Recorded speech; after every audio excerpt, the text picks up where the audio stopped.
Well, good afternoon. I'm pleased to welcome you to the White House Forum on Healthcare Reform.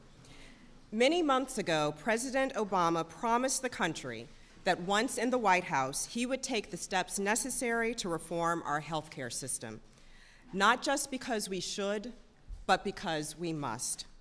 Today, the President begins to fulfill that promise, joined by engaged Americans, Democratic and Republican members of Congress, doctors and nurses, business and labor, insurers, and hospital associations. One undeniable truth brings everyone to the table: the continuing sharp escalation of healthcare costs for families, businesses, and the government is simply unsustainable. Reform is needed to bring costs under control, to improve the quality healthcare you are receiving, and to help those who are losing their insurance. In fact, at the end of last year, motivated by that imperative, thousands upon thousands upon thousands of men and women gathered at healthcare community discussions around the country. No longer willing to let the status quo survive, they decided to engage with their neighbors, coworkers, and fellow parishioners to speak truth to power.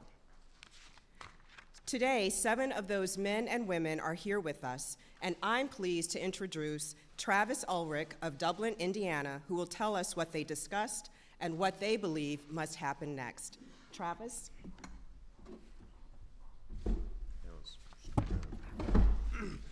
Hi, my name is Travis Ulrich, and I am a firefighter EMT from Dublin, Indiana. Every day on the job, I meet people who don't have health insurance, people who are left out of the current health system. People in my town can't afford health care costs. They can't afford doctor's visits, and they can't afford ambulance rides.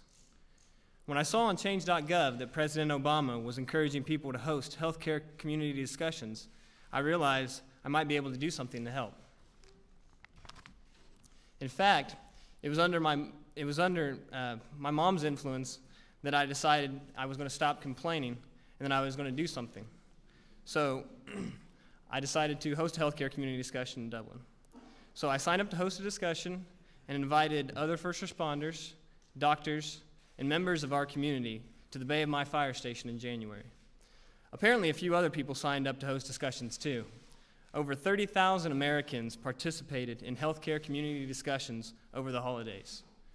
Joining me today is Julia Denton, a military wife and Republican who passionately supports the President's effort to reform the health system.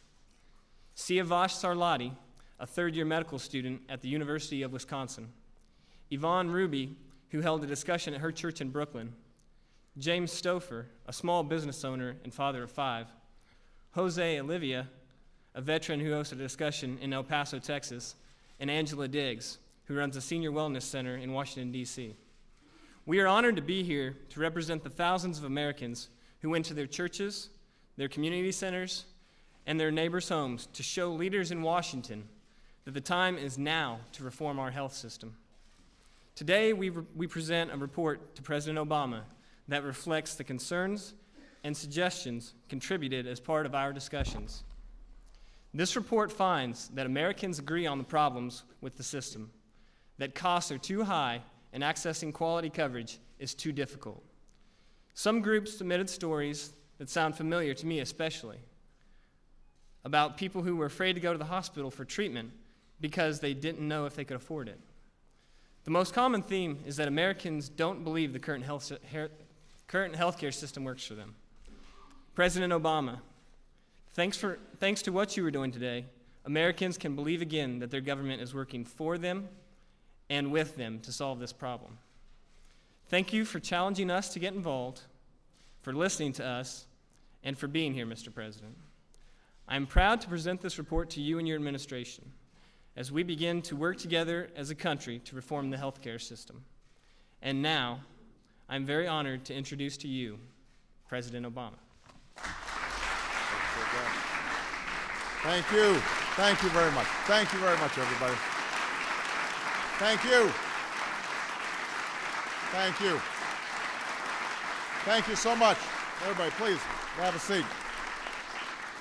Thank you so much, Travis, for the wonderful introduction. Thank you for Melody Barnes, who has done more than anyone to help coordinate this forum, and it's extraordinary work, and so we appreciate her leadership.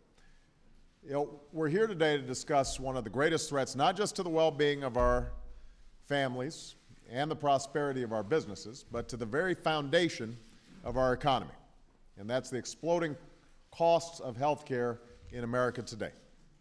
In the last 8 years, premiums have grown 4 times faster than wages. An additional 9 million Americans have joined the ranks of the uninsured. The cost of health care now causes a bankruptcy in America every 30 seconds. And by the end of the year, it could cause 1.5 million Americans to lose their homes. Even for folks who are weathering this economic storm and have health care right now, all it takes is one stroke of bad luck, an accident or an illness, a divorce, a lost job, to become one of the nearly 46 million uninsured, or the millions who have health care but really can't afford what they've got. We didn't get here by accident. The problems we face today are a direct consequence of actions that we failed to take yesterday. Since Teddy Roosevelt first called for reform nearly a century ago, we have talked and we have tinkered. We have tried and fallen short. We've stalled for time. And again, we have failed to act because of Washington politics or industry lobbying. And today, there are those who say we should defer health care reform once again, that at a time of economic crisis, we simply can't afford to fix our health care system as well. Well, let me be clear. The same soaring costs that are straining families' budgets are sinking our businesses and eating up our government's budget too. Too many small businesses can't insure their employees. Major American corporations are struggling to compete with their foreign counterparts. And companies of all sizes are shipping their jobs overseas or shutting their doors for good. Medicare costs are consuming our federal budget. I don't have to tell members of Congress this. Medicaid is overwhelming our state budgets. I don't need to tell governors and state legislatures that. At the fiscal summit that we held here last week, the one thing on which everyone agreed was that the greatest threat to America's fiscal health is not Social Security, though that's a significant challenge. It's not the investments that we've made to rescue our economy during this crisis. By a wide margin, the biggest threat to our nation's balance sheet is the skyrocketing cost of health care. It's not even close. That's why we cannot delay this discussion any longer. That's why today's forum is so important. Because health care reform is no longer just a moral imperative, it's a fiscal imperative. If we want to create jobs and rebuild our economy and get our federal budget under control, then we have to address the crushing costs of health care this year in this administration. Making investments in reform now, investments that will dramatically lower costs, won't add to our budget deficits in the long term. Rather, it is one of the best ways, in fact, maybe the only way, to reduce those long-term costs. Now, I know people are skeptical about whether Washington can bring about this change. Our inability to reform health care in the past is just one example of how special interests have had their way, and the public interest has fallen by the wayside. And I know people are afraid we'll draw the same old lines in the sand and give in to the same entrenched interests and arrive back at the same stalemate that we've been stuck in for decades. But I'm here today, and I believe you are here today, because this time is different.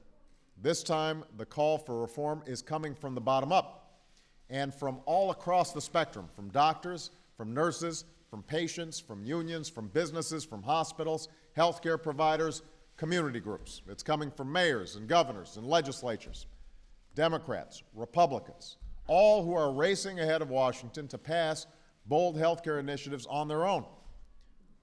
This time, there is no debate about whether all Americans should have quality, affordable health care. The only question is how. And the purpose of this forum is to start answering that question, to determine how we lower costs for everyone, improve quality for everyone, and expand coverage to all Americans. And our goal will be to enact comprehensive health care reform by the end of this year. That is our commitment. That is our goal. Now, in the past month alone, we've done a lot more to advance that goal than we've done in the past decade. We've provided and protected coverage for 11 million children from working families and for 7 million Americans who've lost their jobs in this downturn. We've made the largest investment in history in preventive care, invested in electronic medical records that will save money, ensure privacy, and save lives. We've launched a new effort to find a cure for cancer in our time. We've also set aside in our budget a healthcare reserve fund to finance comprehensive reform. I know that more will be required, but this is a significant down payment that's fully paid for, does not add 1 penny to our deficit. And I look forward to working with Congress and the American people to get this budget passed. Now, as we work to determine the details of health care reform, we won't always see eye to eye. We may disagree, and disagree strongly about particular measures. But we know that there are plenty of areas of agreement as well, and that should serve as the starting points for our work. We can all agree that if we want to bring down skyrocketing costs, we'll need to modernize our system and invest in prevention. We can agree that if we want greater accountability and responsibility, we have to ensure that people aren't overcharged for prescription drugs or discriminated against for pre-existing conditions, and we need to eliminate fraud, waste, and abuse in government programs. I think most of us would agree that if we want to cover all Americans, we can't make the mistake of trying to fix what isn't broken. So if somebody has insurance they like, they should be able to keep that insurance. If they have a doctor that they like, they should be able to keep their doctor. They should just pay less for the care that they receive. And finally, we can all agree that if we want to translate these goals into policies, we need a process that is as transparent and inclusive as possible. And that's why I've asked all of you, representatives of organizations, interests, and parties from across the spectrum, to join us here today. In fact, this was the hottest ticket in town. That's why we asked concerned citizens like the folks on this stage to organize open meetings across America where people could air their views. As Travis said, more than 3,000 meetings were held in all 50 states and D.C. More than 30,000 people attended. I thank them for their input and their ideas and look forward to reading the report that Travis has presented to me. In this effort, every voice has to be heard. Every idea must be considered. Every option must be on the table. There should be no sacred cows. Each of us must accept that none of us will get everything that we want, and that no proposal for reform will be perfect. If that's the measure, we will never get anything done. But when it comes to addressing our health care challenge, we can no longer let the perfect be the enemy of the essential. And I don't think anybody would argue that we are on a sustainable path when it comes to health care. Finally, I want to be very clear at the outset that while everybody has the right to take part in this discussion, nobody has the right to take it over and dominate. The status quo is the one option that's not on the table, and those who seek to block any reform at all, any reform at any costs, will not prevail this time around. So I didn't come here to Washington to work for those interests. I came here to work for the American people, the folks I met on the campaign trail, the people I hear from every single day in the White House. Folks who are working hard, making all the right decisions, but still face choices that no one in this country should have to make. How long to put off that doctor's appointment, whether to fill that prescription, when to give up and head to the emergency room because there are no other options. I've read some of the many letters they've sent asking me for help, and they're usually not asking for much. I don't get letters where people are just asking for a free ride, for a handout. Most of them are embarrassed about their situation. They would rather not have to ask for help. They start usually by saying that they've never written a letter like this before. Some end by apologizing, saying they've written to me because they have nowhere else to turn, asking me not to forget about them, not to forget about their families. But there are a lot of people out there who are desperate. There's a lot of desperation out there. Today, I want them and the people like them across this country to know that I have not forgotten them. We have not forgotten them. They are why we're here today, to start delivering the change they demanded at the polls in November, that they have continued to demand since the election, And if we're successful, if we can pass comprehensive reform, these folks will see their costs come down, they'll get the care they need, and will help our businesses create jobs again so our economy can grow. So it's not going to be easy, and there are going to be false starts and setbacks and mistakes along the way, but I'm confident if we come together and work together, we will finally achieve what generations of Americans have fought for and fulfill the promise of health care in our time. And what a remarkable achievement that would be. Something that Democrats and Republicans, business and labor, consumer groups and providers, all of us could share extraordinary pride in finally dealing with something that has been vexing us for so long. So, let's get to work. Thank you.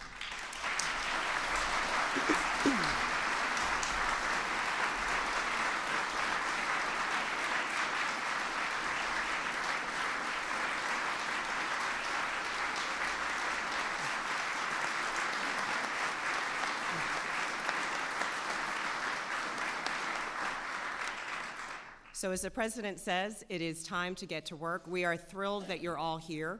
What we're going to do next is leave this room, and everyone will go into smaller breakout sessions so we can talk about issues of cost and coverage and quality. On your name tags, everyone has indicated the room that you should attend. We'll go there and have a conversation for about 75 minutes and then a short break, and then we'll return here for a conversation with the President again. Thank you so much, and we look forward to seeing you in the breakout sessions.